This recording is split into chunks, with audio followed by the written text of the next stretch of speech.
Bonjour à tous, bienvenue pour ce webinaire sur l'apport de la reprogrammation neuromotrice dans la rééducation du LCA.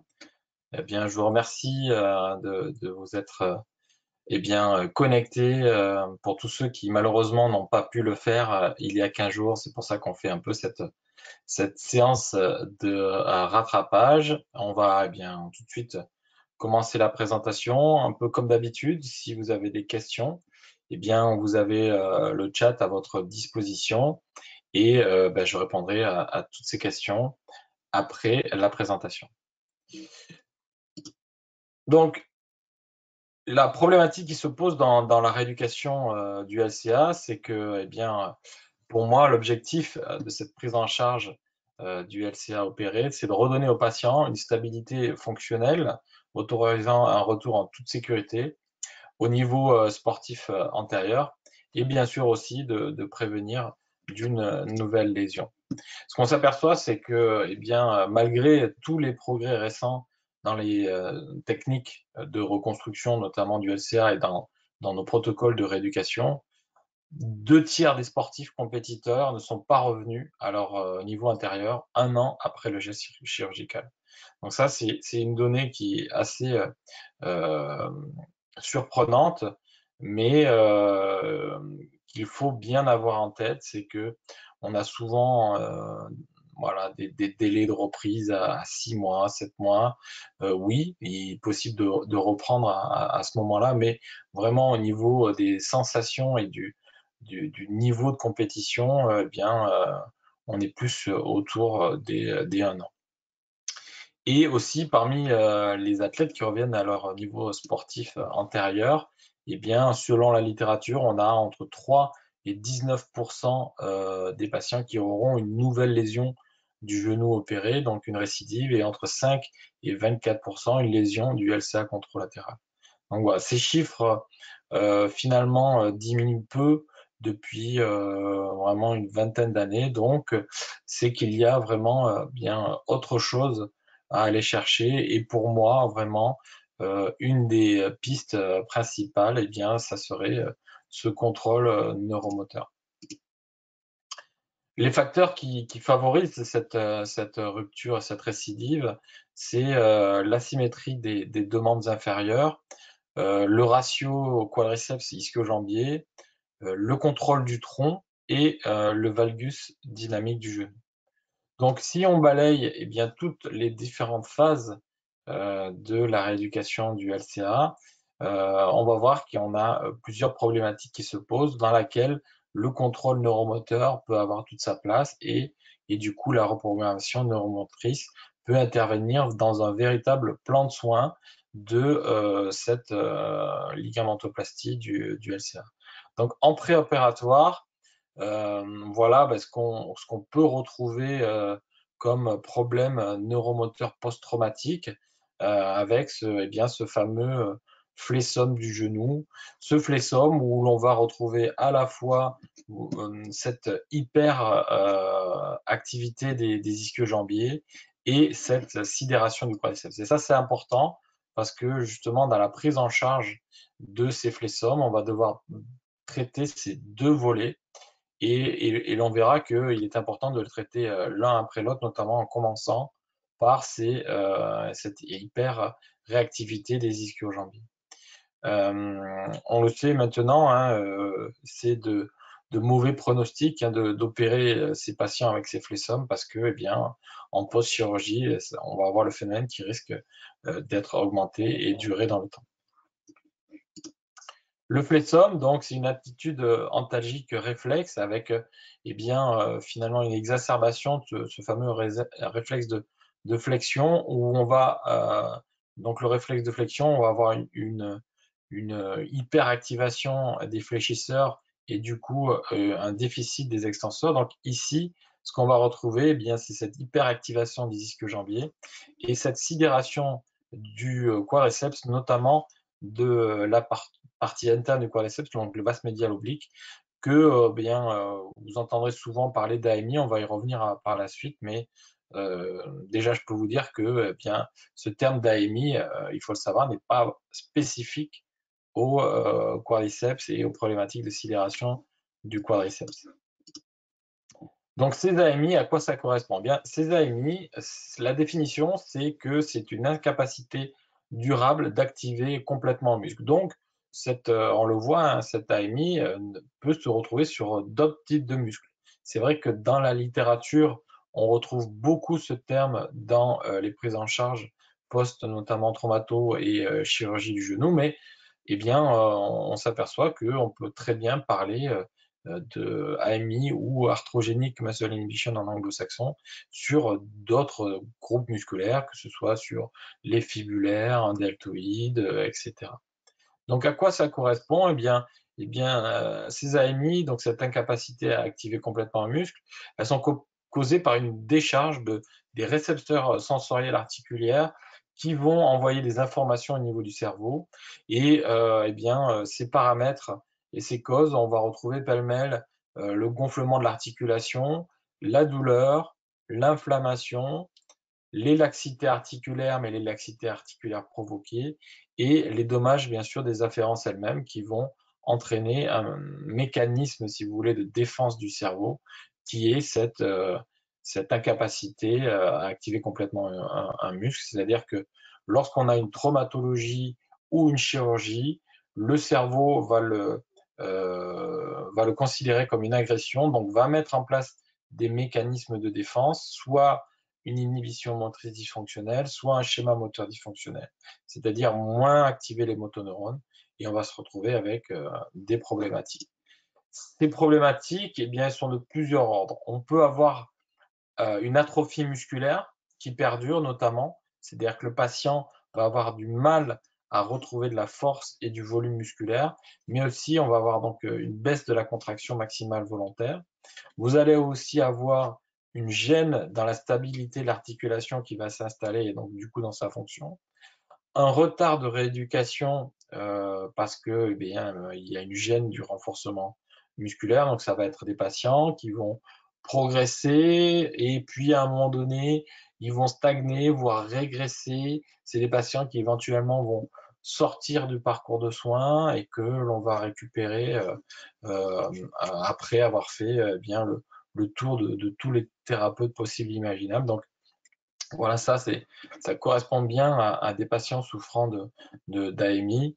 Vous allez avoir aussi tout ce qui est perturbation du schéma moteur de contraction quand vous allez faire notamment marcher votre patient, monter les escaliers, descendre les escaliers. Vous allez avoir des schémas moteurs complètement dysfonctionnels qui vont apparaître et qui sont donc dus effectivement à cette problématique d'AMI. Et puis, c'est des patients aussi qui vont, si vous voulez, décrire des douleurs, mais des douleurs plutôt à type de gêne, sur des mouvements plutôt d'origine mécanique et qui vont dire voilà, j'ai une gêne, une tension. Donc, c'est généralement pas forcément des douleurs aiguës à plus de 8 sur 10 sur une échelle, par exemple, numérique, mais c'est plutôt voilà, c'est ce type de douleur-là que l'on va retrouver. Donc pour traiter ces flessomes, qu'est-ce qu'on va retrouver? Eh bien, on va retrouver le biofeedback, qui peut être un traitement du flessum, c'est-à-dire ces appareils qui d'ailleurs maintenant font à la fois électromyogramme et biofeedback. Ce sont des appareils où vous pouvez générer une contraction musculaire avec un repère visuel et ou auditif, et donc qui va aider à pouvoir mieux contracter le muscle. Alors, il y a souvent une limite à ce genre d'appareil, c'est sur des grosses inhibitions motrices, notamment d'origine centrale, où le patient n'arrive plus du tout à bien contracter le muscle. Il faut quand même avoir quelqu'un qui a déjà une contraction un peu musculaire et ça va l'aider à générer un peu plus de contraction. Ensuite, vous avez la saturation des ischio-jambiers, c'est-à-dire que vous allez faire contracter le muscle, faire du contracter-relâcher, de manière à détendre ces ischio-jambiers qui sont hyper activés et dont on va devoir traiter en amont pour pouvoir traiter après la sidération du quadriceps. Donc, en fonction du moment où vous avez vos patients, que ce soit notamment en préopératoire ou en post-opératoire, bien sûr, on va commencer plutôt par des contractions isométriques et progressivement faire relâcher ces ischio-jambiers. Après, si ce sont des flexums un petit peu plus installés à une période plus à distance de la chirurgie, vous pouvez très bien faire, par exemple, de l'excentrique, qui va être un très bon exercice pour saturer les ischio-jambiers et pouvoir traiter un flexum. Et ensuite, donc, la méthode Aliane de reprogrammation neuromotrice dont on va parler un petit peu plus longuement. Donc, il s'agit, cette méthode, d'une prise en charge qui permet à la fois de retrouver un schéma moteur qui aurait disparu, ou alors de corriger un schéma moteur qui serait dysfonctionnel. Troisième possibilité pour laquelle on fait appel à nous, on en parlera un peu à la fin, c'est j'ai un geste qui est bon, mais je veux le rendre le plus optimal possible. Donc, on est plus sur de la gestuelle sportive et voilà, mais la méthode reste la même, c'est-à-dire que on va travailler sur un triptyque que l'on va détailler. Ce triptyque bien commence par des sensations proprioceptives, c'est-à-dire que on va demander au patient de décrire quand il fait le mouvement ou le geste qui pose problème, de décrire toutes les sensations proprioceptives possibles. Dans un premier temps, pourquoi on fait ça? On le fait déjà pour le bilan, mais aussi pour une prise de conscience du cerveau que ce qui fait, eh bien, ce n'est pas, soit c'est dysfonctionnel, soit, eh bien, par rapport notamment au côté sain, ce n'est pas ce qu'il faut rechercher. Donc, s'il n'y a pas de prise de conscience du cerveau que ce qu'il fait n'est pas adéquat, eh bien, il ne va pas chercher à corriger cette motricité. Donc, ce temps est très important. Et ensuite, une fois qu'avec ces inhibitions, pardon, avec ces sensations proprioceptives, eh bien le patient va avoir un maximum de sensations, on va construire ensuite une imagerie mentale. Pourquoi on fait une imagerie mentale? Eh bien, parce que, eh bien, depuis cette étude d'Anakawa en 2008, qui a été l'un des premiers à montrer grâce aux IRM fonctionnels, eh bien, que lorsque j'imagine un mouvement, je vais faire allumer à peu près 85% des mêmes schémas de connexion que si je faisais réellement le mouvement. Donc ça, c'est très intéressant parce que, eh bien, il y a une vraie équivalence, pardon, neurofonctionnelle entre le cerveau et l'imagerie mentale et le mouvement.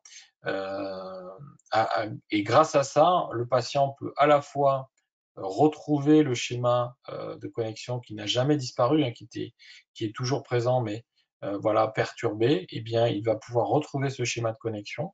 Donc ça, c'est une première étape. Et on va coupler ça, si vous voulez, à une autre qualité neurofonctionnelle du cerveau qu'on appelle le crossover, c'est-à-dire cette qualité du cerveau de transposer les sensations du côté sain vers le côté pathologique. Donc on va faire exactement le même travail avec le côté sain, c'est-à-dire verbaliser les sensations proprioceptives quand il fait le mouvement, qu'est-ce qui se passe, à quel endroit ça se contracte, etc. Et ensuite, on va construire une imagerie mentale de tout ça. Et une fois qu'on a fait ça, eh bien, on va transposer ces sensations pour pouvoir corriger cette motricité qui est soit dysfonctionnelle, soit perdue. Alors ça, c'est déjà très intéressant. Mais ensuite, ce qu'on aperçoit, c'est qu'il y a une grande variabilité dans l'ancrage de ce changement de motricité. C'est-à-dire que vous allez avoir des gens qui vont ancrer facilement, vous allez avoir des gens qui n'ancrent pas, des gens qui vont mettre du temps. Donc on s'aperçoit qu'il y a une grande variabilité. Et pour réduire cette variabilité, c'est là où on fait intervenir le troisième pilier de la méthode Aliane, que sont les sons de basse fréquence. Alors, ces sons, il y a deux types de sons. Un premier type de son qu'on appelle son pulsé, donc on va mettre un casque au patient, on va lui faire écouter ces sons de basse fréquence et en fait, ces sons de basse fréquence, qu'est-ce qui se passe quand le patient va entendre ces sons de basse fréquence? Eh bien, le cerveau va se mettre dans un certain état que l'on appelle l'hypovigilance. Alors, souvent, on nous dit: «Mais oui, mais alors finalement, c'est de l'hypnose». Non, c'est quelque chose de différent, c'est-à-dire que l'hypovigilance, c'est cet état où le cerveau est concentré sur une tâche et un peu détaché du monde extérieur. Donc, souvent, je donne l'image que, par exemple, quand on est en train de conduire, je suis concentré sur une tâche, je m'aperçois que, eh bien, la route a défilé, que j'étais pas forcément attentif. Eh bien, c'est ça, en fait, l'hypovigilance, c'est cet état où le cerveau est concentré parce que vous êtes en train de réfléchir à quelque chose. Vous en oubliez un peu ce qui se passe à l'extérieur. Ça ne veut pas dire que vous n'êtes pas présent, parce que si jamais il se passe un événement, le cerveau va reprendre le contrôle.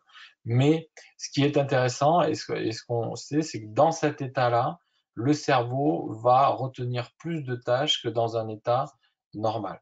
Donc, on plonge le cerveau du patient dans cet état-là de manière à, si vous voulez, créer un terrain favorable à ancrer le changement de motricité que l'on veut. Et ensuite, on va aussi faire écouter un deuxième son que l'on appelle son associé, qui est choisi par le patient de façon totalement subjective et qui va nous servir de son d'ancrage. C'est-à-dire que le cerveau, pour retenir des événements, il va souvent l'associer à quelque chose. On appelle ça un engramme. Donc là, on va se servir du son associé pour qu'à chaque fois que le cerveau entende ce son, se dise ah tiens, ça c'est important, je vais le retenir. Ah tiens, ça aussi, je vais le retenir. Voilà. Et donc c'est, si vous voulez, la compilation de tout ça qui va faire qu'on va réduire la variabilité de l'ancrage au niveau cortical et que, eh bien, ce qu'on va faire dans la séance va devenir pérenne par la suite. En post-opératoire, quelle problématique s'offre à nous? On a toujours cette problématique, bien sûr, de l'apparition du flessum, mais on peut avoir aussi une sidération quadricipitale seule, et enfin une boiterie. Donc, je vous ai mis là ici une petite vidéo où on voit très bien cette fameuse sidération du quadriceps, où vous voyez à gauche une patiente en train de contracter son genou. Vous voyez bien le quadriceps, je vais le remettre un peu au départ pour que vous le voyez mieux. Donc, on voit bien le quadriceps en train de s'actionner. Ce qui est intéressant, c'est que là, donc, il y a une transmission de force au niveau de la rotule qui va remonter, mais aussi au niveau de la jambe, je vous le remets une dernière fois, où on voit bien cette transmission de force avec le pied qui se soulève ici en hyperextension au niveau de la jambe.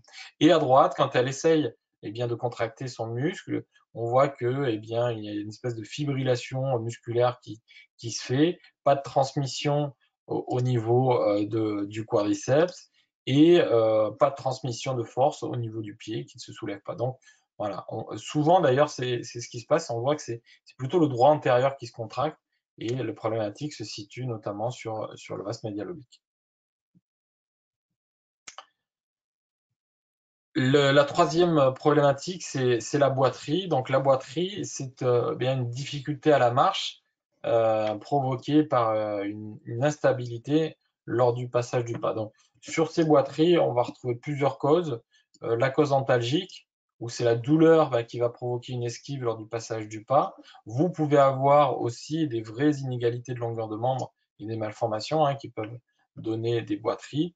Et dernière aussi possibilité qui nous intéresse ici par rapport au contrôle neuromoteur, c'est cette insuffisance musculaire au niveau du moyen fessier qui va faire bien qu'on a une bascule du bassin avec un mauvais contrôle du bassin et du tronc qui va entraîner cette boiterie.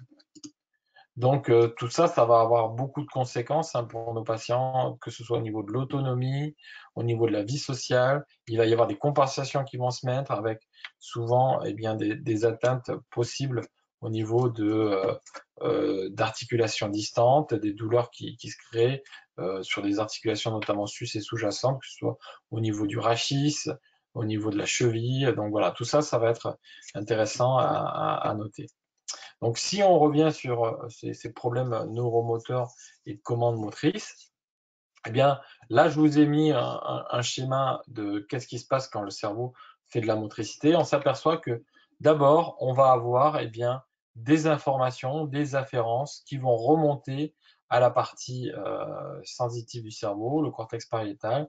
Donc, toutes ces informations vont être décodées à la partie frontale du cerveau et ensuite, tout cela est transmis à des structures centrales que sont le ganglion de la base et le thalamus qui sont responsables de l'élaboration de la motricité, donc du brouillon de ce qu'on demande. une fois que tout ça c'est validé, ça va passer vous voyez sur la partie droite du schéma à eh bien, tous les effecteurs. Donc pêle-mêle, hein, vous allez avoir les aires motrices, les aires prémotrices pour la motricité fine, le cervelet qui va contrôler un peu la temporalité du mouvement, et ensuite ça va descendre sur tronc cérébral, moelle épinière, jusqu'au motoneurone du muscle concerné. Et là, ce qu'on voit quand on regarde ce schéma, eh bien, c'est qu'il peut y avoir deux problématiques, deux endroits où on peut avoir des problématiques dans la motricité. Alors bien sûr, à droite aussi, on peut avoir des problématiques, mais là, on est sur si on a une atteinte, si on a atteinte de muscle, si on a atteinte de moelle, si on a section de nerf, voilà, tout ça, forcément, là, la motricité ne se fait pas, mais bien, on ne pourra pas intervenir à part attendre une cicatrisation, si elle est possible. Nous, ce qui nous intéresse, c'est eh bien, la partie gauche, c'est-à-dire toutes ces informations qui vont remonter au niveau du cerveau. C'est de se dire que si ces informations ne sont pas optimales, forcément, derrière le cerveau, il ne va pas mettre une motricité optimale derrière. Donc, c'est un peu le phénomène que je vous ai dit, c'est-à-dire ces infos, par exemple, un gonflement, une douleur, une inflammation, vont entraîner des mécanismes de défense au niveau du cerveau et de la motricité. Et donc, on va avoir ce qu'on appelle une inhibition motrice dysfonctionnelle due à une atteinte périphérique. On pourra parler aussi d'inhibition motrice d'origine périphérique. Donc là, c'est à nous, en tant que thérapeute, de faire en sorte que toutes ces informations qui remontent soient le plus optimales possible. Il existe une deuxième possibilité, cette fois c'est au niveau central. Le cerveau peut très bien de lui-même dire, eh bien, moi, j'actionne pas la motricité qu'on me demande. Là, on va retrouver beaucoup de paramètres, la peur, l'appréhension, la douleur. On va avoir aussi, vous pouvez avoir des blocages émotionnels qui peuvent entraîner ces blocages d'origine centrale. Donc là, on parlera d'inhibition motrice d'origine centrale et c'est déjà beaucoup plus complexe à traiter qu'une inhibition motrice d'origine périphérique. Donc je vous ai mis, pour illustrer ça, un cas clinique. Ici, vous allez voir ce qu'on peut avoir comme type de schéma moteur dysfonctionnel, notamment en montée d'escalier. Donc vous voyez cette patiente qui va avoir une difficulté, notamment à la montée, mais surtout à la descente, avec un mauvais contrôle au niveau du genou. Je vous le remontre. Une difficulté avec une bascule du bassin ici, avec une inclinaison du tronc sur le côté droit, et qui va être majorée notamment à la descente des escaliers. Donc c'est une patiente qui a été opérée du LCA, elle est à quasiment 1 an de son opération, et donc on a ce type de problématique qui se crée. Voilà ce qu'on va obtenir après la séance. On voit qu'on a une meilleure maîtrise du bassin, du tronc. Donc là, on a fait une reprogrammation à la fois du maillon fessier et du quadriceps, et on obtient quelque chose de beaucoup plus fonctionnel. Alors, c'est de se dire, quand on fait ce genre de séance, c'est pas voilà, il n'y a plus rien à faire derrière. Non, nous, on va de nouveau faire franchir un palier à cette patiente-là, mais derrière, ça doit être travaillé, automatisé, de manière à ce que ce soit naturel pour pouvoir le corriger. Donc cette notion de contrôle neuromoteur, elle est très importante.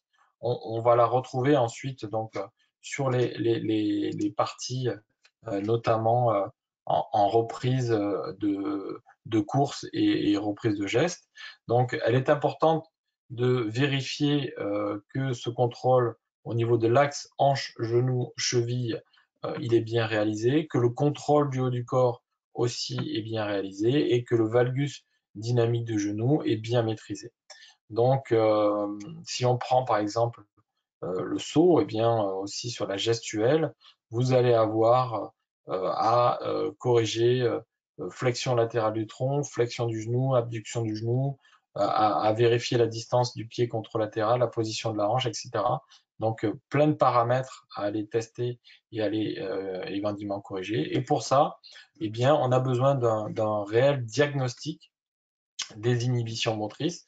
Ce diagnostic, bien sûr, il est important de réaliser un diagnostic différentiel au préalable. Si jamais vous avez un doute, n'hésitez pas à réorienter vers un médecin. Mais ce diagnostic, il est basé sur un testing musculaire classique, normal, hein, mais auquel on va rajouter un versant de sensations proprioceptives, comme je vous l'ai dit tout à l'heure. Donc, on part d'un testing musculaire, voilà, que l'on peut retrouver notamment aussi en neurologie, classé de 0 à 5. Eh bien, je vous ai mis par exemple pour un quadriceps, qu'est-ce qu'on va tester? Qu'est-ce qu'on va tester? Eh bien, on va tester d'abord la capacité du cerveau à faire un verrouillage du genou avec ce quadriceps. Donc, on peut mettre le patient en décubitus, on lui demande une élévation de la jambe en extension, avec ou sans avec résistance, pour voir s'il est capable déjà eh bien, de verrouiller son genou. S'il est capable, on peut éventuellement aussi tester sa réactivité, c'est-à-dire qu'on va demander au patient lorsque l'on va le stimuler avec la main, de eh bien, lever la jambe le plus rapidement possible, verrouiller. Et là, on va voir apparaître des fois un verrouillage qui se fait en deux temps, c'est-à-dire que le patient va lever la cuisse et ensuite verrouiller le genou.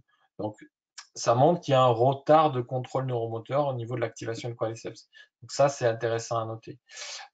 Et donc, quand on fait le mouvement, c'est ça qui est important quand on fait ce diagnostic, c'est de ne rien induire. C'est-à-dire que vous faites faire le mouvement au patient et de suite, vous le questionnez sur quelles sont vos sensations. Bien sûr, on le fait de façon bilatérale pour pouvoir comparer avec le côté sain. Et là, le patient va vous dire, ben, ce côté, je sens bien mon muscle contracté, je sens toutes les parties. De l'autre côté, bah, déjà, j'ai besoin de me concentrer. C'est pas aussi naturel. Donc ça, déjà, ça peut éveiller en vous le fait qu'on est peut-être face à un schéma moteur dysfonctionnel. Et puis, il va dire que ben, je sens une partie, mais pas l'autre. Alors c'est souvent l'extérieur, mais pas l'intérieur. Voilà. Tout ça, eh bien, on peut faire le diagnostic d'inhibition motrice. Ensuite, on peut faire un test beaucoup plus analytique, hein, assis, où eh bien, le patient on va lui demander soit de tenir la position, faire un test statique, soit de pousser en concentrique, soit de résister mais de laisser gagner le thérapeute en excentrique. Et pareil, le principe reste le même. On va demander au patient quelles sont ses sensations, à quel endroit, est-ce qu'il a des tensions, des gênes, des douleurs, des blocages, etc. Donc tout ce que le patient peut verbaliser, on va le noter parce que ça, eh bien, ça va nous aider notamment après à faire notre séance de méthode Agile. On va rajouter un test fonctionnel parce que, eh bien, c'est pas la même chose quand le cerveau, eh bien, actionne le muscle en analytique, le quadriceps, que lorsqu'il va le faire en dynamique. Donc là, ce qu'on peut faire, c'est, par exemple, vous pouvez commencer par un squat unipodal et voir au niveau de la maîtrise du genou, est-ce qu'il y a un valgus qui apparaît. Si jamais vous voyez aussi qu'il y a une instabilité du tronc, ben, vous allez peut-être vous orienter aussi à tester le moyen fessier, etc. Ensuite, si le patient eh bien, est dans une période où il peut le réaliser, on peut faire un saut unipodal où vous allez analyser à la fois eh bien, l'impulsion, la phase d'envol, la réception et pouvoir éventuellement aussi reprogrammer ce geste-là. Pour le moyen fessier, le test, le gold standard du test, il va être plutôt en latéro-cubitus, hein, jambes tendues ou jambes fléchies si on veut enlever l'action du tenseur du fascia lata. Mais le principe reste le même. Je vais demander au patient de stabiliser. Je vais pousser, par exemple, en statique. C'est le mieux pour le moyen fessier parce que comme c'est un muscle stabilisateur, c'est vraiment dans sa fonction que vous allez pouvoir le tester. Eh bien, vous allez questionner le patient sur quelles sont vos sensations, à quel endroit vous sentez se contracter, est-ce que vous avez des sensations de douleur, de tension, de gêne, etc. C'est déjà un petit peu plus difficile pour le patient pour avoir la sensation du moyen fessier hein, qu'un quadriceps, qui est un muscle beaucoup plus volumineux et où les sensations proprioceptives sont beaucoup plus présentes. Mais voilà, vous pouvez orienter le patient en disant voilà, au niveau du bassin, est-ce que vous sentez quelque chose, etc., pour pouvoir un petit peu faire un focus du cerveau du patient sur cette zone et savoir s'il sent une contraction ou pas. Sur le test fonctionnel, le test fonctionnel, bien, ça va être tout simplement l'appui unipodal. On demande au patient de tenir en appui et vous allez voir si avec ou sans déstabilisation, il a une capacité à bien verrouiller son bassin, ou si vous voyez le tronc s'incliner d'un côté de l'autre, qui signerait qu'on a une instabilité fonctionnelle. Les résultats que l'on peut obtenir, je vous ai mis par exemple ces résultats cliniques, on retrouve ici sur cette patiente la même caractéristique, je vous le remontre que tout à l'heure, donc la transmission de force au niveau du pied, la rotule, avec le côté droit, on voit qu'il n'y a pas du tout de transmission de force, une incapacité à bien contracter son vaste médial oblique et à tirer sa rotule vers elle, donc ça signe, alors que vous voyez ici, on voit bien le vaste médial se contracter et la rotule aussi se relever. Et bien, ce que l'on obtient après la séance, voilà, c'est de nouveau avoir une belle transmission de force jusqu'au pied, une contraction et un verrouillage du genou qui est beaucoup plus fonctionnel. Derrière, on peut maximiser ce travail, comme je l'ai dit, avec un électro ici myogramme pour pouvoir continuer à faire ce travail d'optimisation de contraction du quadriceps. Ici, par exemple, sur une gestuelle, vous voyez à gauche, par exemple, ce saut unipodal avec, je vous le remontre, ce saut unipodal avec eh bien, une difficulté à verrouiller le tronc, une instabilité. Donc ça peut être très bien aussi reprogrammé, notamment au niveau du moyen fessier, avec ici une meilleure stabilisation. Voilà, ça a le mérite aussi de continuer à être travaillé, mais on voit que déjà la stabilisation est meilleure. Alors, il y a des limites à ces reprogrammations neuromotrices.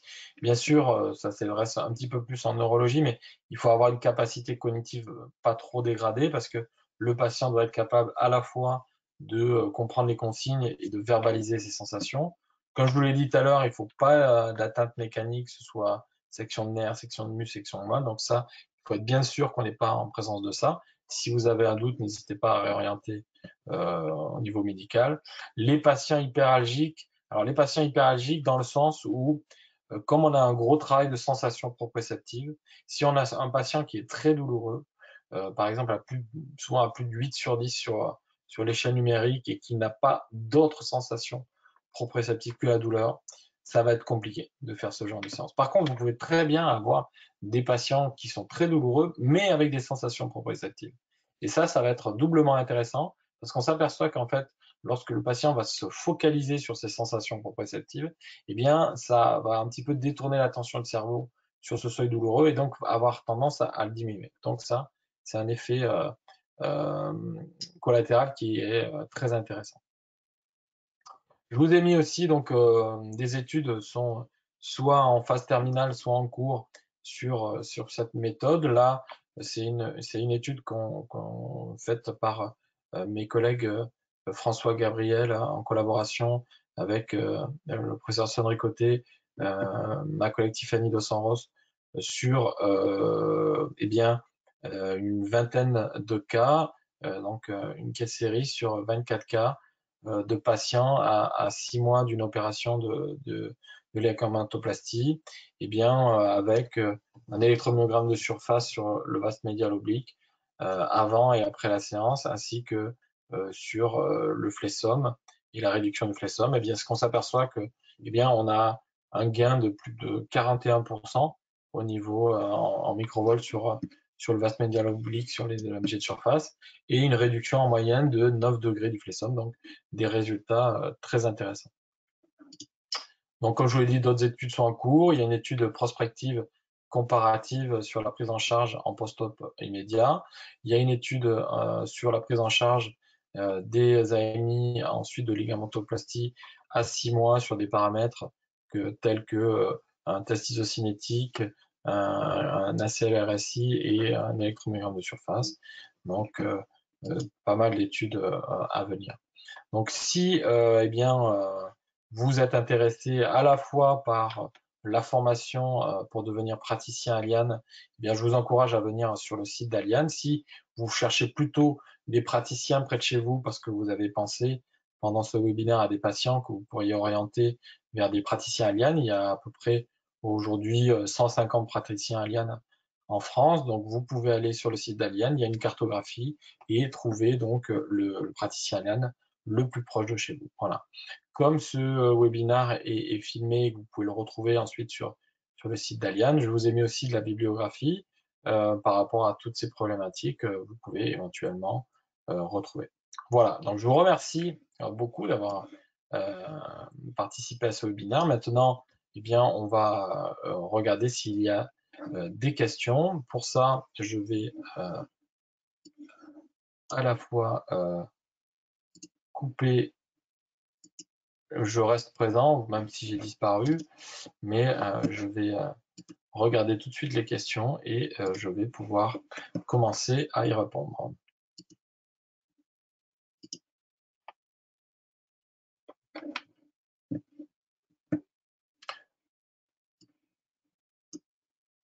Donc souvent, en attendant que les gens eh bien, puissent poser les questions, souvent ce qu'on nous pose comme question, c'est éventuellement sur le déroulé d'une séance, combien ça dure, est-ce que c'est pris en charge. Donc effectivement, c'est des séances qui sont hors sécurité sociale.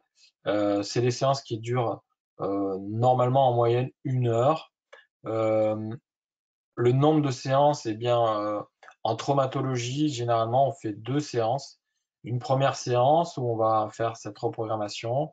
Derrière, eh bien, on va laisser passer 1 mois et on va revoir le patient, refaire un bilan 1 mois après pour voir eh bien, si comment a évolué le patient. Parce qu'il est important hein, de laisser le patient faire son traitement avec son thérapeute et continuer par la suite.